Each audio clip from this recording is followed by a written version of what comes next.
साल 2007 में डंकन लॉरिमर और उनके एक स्टूडेंट डेविड नार्केविक ने ऑस्ट्रेलिया के न्यू साउथ वेल्स में स्थित पार्केस ऑब्जर्वेटरी के 6 साल पुराने डेटा में एक सरप्राइजिंग डिस्कवरी की। ये डिस्कवरी थी फास्ट रेडियो बर्स्ट यानी कि FRBs की। ये एक ट्रांजिएंट रेडियो पल्स होती है जो कुछ मिली सेकेंड्स या फिर उससे भी कम समय तक चलती है। ये रेडियो पल्सेस तेजी से रोटेट करते ब्लैक होल्स और न्यूट्रॉन स्टार्स के द्वारा एमिट की जाती है। तो वहीं कुछ लोग ऐसा भी कहते हैं कि दूसरे ग्रहों पर रहने वाले एलियंस इन्हें एमिट करते हैं। साल 2007 से पहले हम इंसान फास्ट रेडियो बर्स्ट के बारे में कुछ भी नहीं जानते थे, लेकिन आज हम ऐसी हजारों FRBs को डिस्कवर कर चुके हैं। जब हम रात के आसमान को निहारते हैं तो ये अंतरिक्ष हमें एक विशाल शांत पड़ी हुई दुनिया की तरह दिखाई देता है। ऐसा लगता है मानो हम इस असीम संसार में अकेले हैं और यहाँ कोई भी इंटेलिजेंट सिविलाइजेशन एग्जिस्ट नहीं करती है। हम इंसान इस यूनिवर्स की खोज में पिछले कई सालों से लगे हुए हैं और हमारे स्पेसक्राफ्ट्स हर दिन यहाँ नई नई खोज कर रहे हैं। 5 सितंबर 1977 को स्पेस में भेजा गया नासा का वॉयेजर 1 स्पेसक्राफ्ट 43 सालों के बाद भी आगे बढ़ता जा रहा है और स्पेस के रहस्यों की खोज कर रहा है। साल 2013 में इंटरस्टेलर स्पेस में एंटर कर चुके वॉयेजर 1 स्पेसक्राफ्ट ने पिछले दिनों वहां कुछ अजीब आवाज रिकॉर्ड की है। जरा आप इसे ध्यान से सुनिए।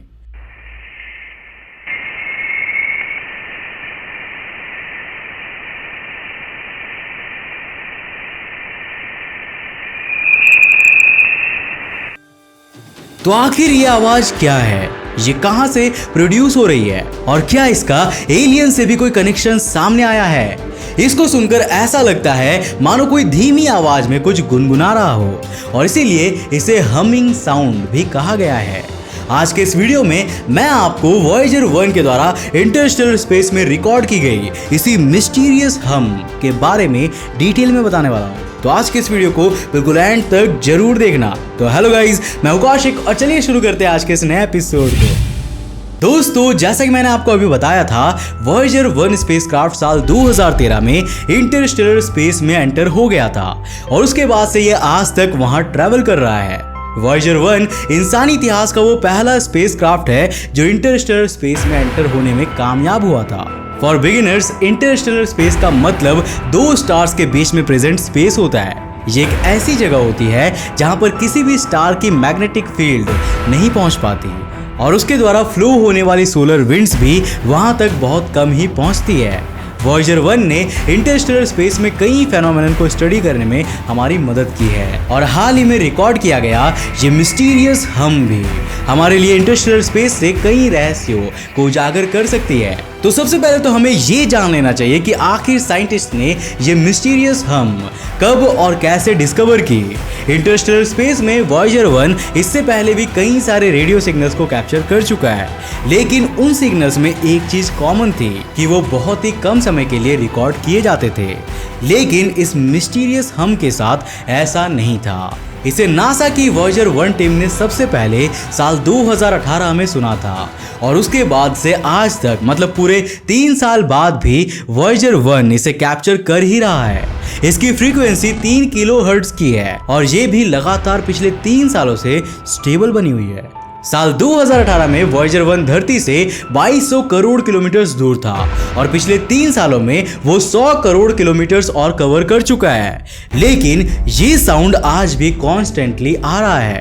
बट वेट अ मिनट, अब जैसे कि आपने सुना होगा कि स्पेस में साउंड ट्रैवल नहीं कर सकता क्योंकि स्पेस एक वैक्यूम है, तो फिर हमने इन साउंड्स को कैसे रिकॉर्ड किया और रिकॉर्ड किया तो किया कैसे? दोस्तों, मैंने आपको अपने पिछले वीडियोस में कई बार बताया है कि स्पेस पूरी तरह से वैक्यूम नहीं है और अगर किसी चीज से आ रहा साउंड बहुत ही ज्यादा तेज होता है तो वो स्पेस में ट्रैवल कर सकता है। हालांकि 3 किलोहर्ट्ज वाला साउंड तो बहुत ज्यादा तेज कहा नहीं जा सकता। तो फिर ये रिकॉर्ड कैसे किया गया? इसके पीछे हाथ है वॉयेजर 1 स्पेसक्राफ्ट में लगे इन 2 बड़े एंटीनास का जो रेडियो सिग्नल्स को रिकॉर्ड करने की ताकत रखते हैं। इसमें लगे इंस्ट्रूमेंट्स इन सिग्नल्स को कैप्चर करते हैं और फिर धरती की ओर भेज देते हैं। ये स्पेसक्राफ्ट इतना ज्यादा दूर है कि वहां से सिग्नल्स को धरती पर आने में भी करीब 20 घंटे का समय लग जाता है। हालांकि दुख की बात यह है कि हम इंसान ज्यादा लंबे समय तक इन सिग्नल्स को रिकॉर्ड और रिसीव नहीं कर पाएंगे, क्योंकि वॉयेजर 1 के पास अपनी सभी इंस्ट्रूमेंट्स को फंक्शनल रखने के लिए पावर नहीं बची है और पिछले सालों में वो अपने कई इंस्ट्रूमेंट्स को बंद भी कर चुका है। साइंटिस्ट ये मानते हैं कि वॉयेजर 1 ज्यादा से ज्यादा अगले 4 सालों तक यानी कि साल 2025 तक फंक्शनल रह पाएगा।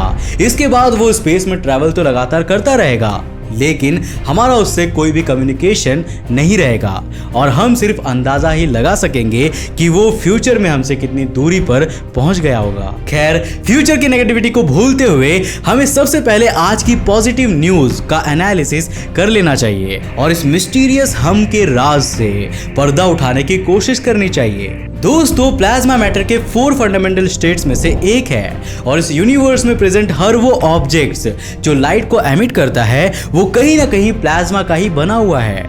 सूरज और यूनिवर्स के दूसरे स्टार्स जब सोलर विंड्स को एमिट करते हैं तो वो भी प्लाज्मा के फॉर्म में ही एमिट होती है।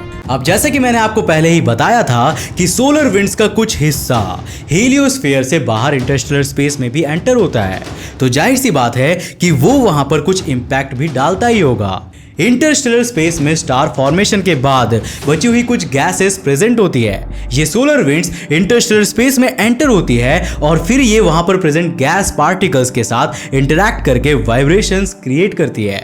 इन वाइब्रेशंस को प्लाज्मा वेव्स नाम दिया गया है और इन्हीं प्लाज्मा वेव्स को उस मिस्टीरियस हम के पीछे का कारण माना जा रहा है। अब यहाँ मैं आपको इस मिस्टीरियस हम के बारे में एक और इंटरेस्टिंग बात बताना चाहूंगा। नासा के वॉयेजर 1 टीम की एक मेंबर और न्यूयॉर्क की कॉर्नेल यूनिवर्सिटी की एक डॉक्टरल स्टूडेंट स्टेला ऑकर इस पूरी रिसर्च को लीड कर रही है। एक इंटरव्यू के दौरान उनसे एक क्वेश्चन पूछा गया था जो कि काफी इंटरेस्टिंग था।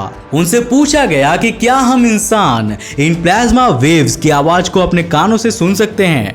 इस पर उन्होंने बताया कि प्लाज्मा वेव्स हम इंसानों के ईयर्स के लिए काफी वीक साउंड्स होते हैं और मोस्ट प्रोबेबली हम उन्हें नहीं सुन पाएंगे।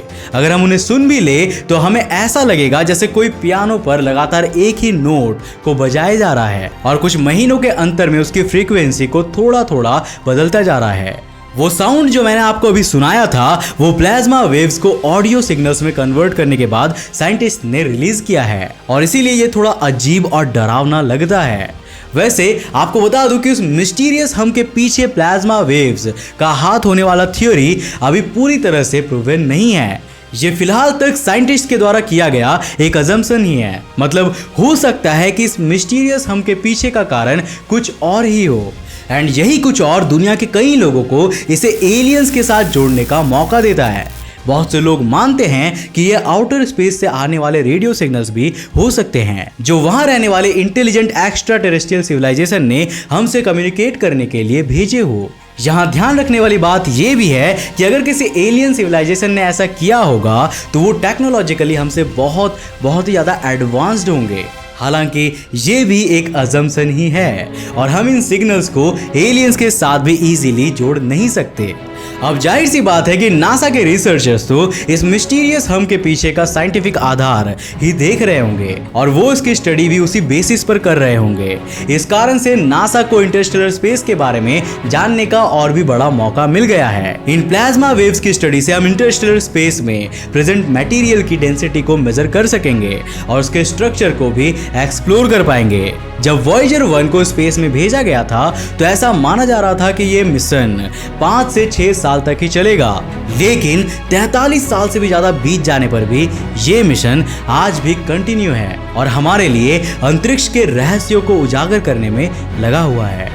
इंसानी टेक्नोलॉजी लगातार डेवलप होती जा रही है और इस कारण हम इंसान स्पेस एक्सप्लोरेशन की फील्ड में तेजी से आगे बढ़ रहे हैं। ऐसी खबरें आ रही है कि नासा साल 2030 तक एक और इंटरस्टेलर प्रोब को अंतरिक्ष की सैर पर भेजने वाली है। ये प्रोब मिशन करीब 50 साल तक चलेगा और आज की एडवांस टेक्नोलॉजी के कारण ये वॉयेजर 1 से 10 गुना ज्यादा दूर तक जाएगा। स्पेस एक्सप्लोरेशन के इतिहास में ये उतना ही बड़ा कदम होगा जितना कि आज से 50 साल पहले इंसान की पहली मून लैंडिंग थी। ये इंटरस्टेलर प्रोब सोलर सिस्टम से काफी दूर जाकर इसकी एक फैमिली फोटो लेगा जो हमें इसको डीपली स्टडी करने में हेल्पफुल होगी और फिर ये प्रोब इंटरस्टेलर स्पेस की अपनी जर्नी पर निकल जाएगा जो फ्यूचर में हमें अंतरिक्ष के नए नए रहस्यों के बारे में बताएगा। वैसे क्या आप भी इस मिशन के लिए एक्साइटेड हो और आपको आज का ये वीडियो कैसा लगा हमें नीचे कमेंट करके जरूर बताना। दोस्तों उम्मीद है कि आज के इस नए वीडियो से आपको कुछ नया जरूर सीखने को मिला होगा और आपको ये वीडियो काफी पसंद आया होगा। अगर हाँ तो इसे लाइक करने के साथ साथ अपने फ्रेंड्स और फैमिली के साथ जरूर शेयर करना। अगर आपने अभी तक हमारे इस चैनल को सब्सक्राइब नहीं किया है तो कर क्या रहे हो यार, जल्दी से उस लाल वाले बटन को दबाओ और चैनल को सब्सक्राइब कर लो। साथ ही नोटिफिकेशन बेल को ऑन करना मत भूलना ताकि आप देख सको हमारे वीडियो सबसे पहले। तब तक के लिए बाय, जय हिंद।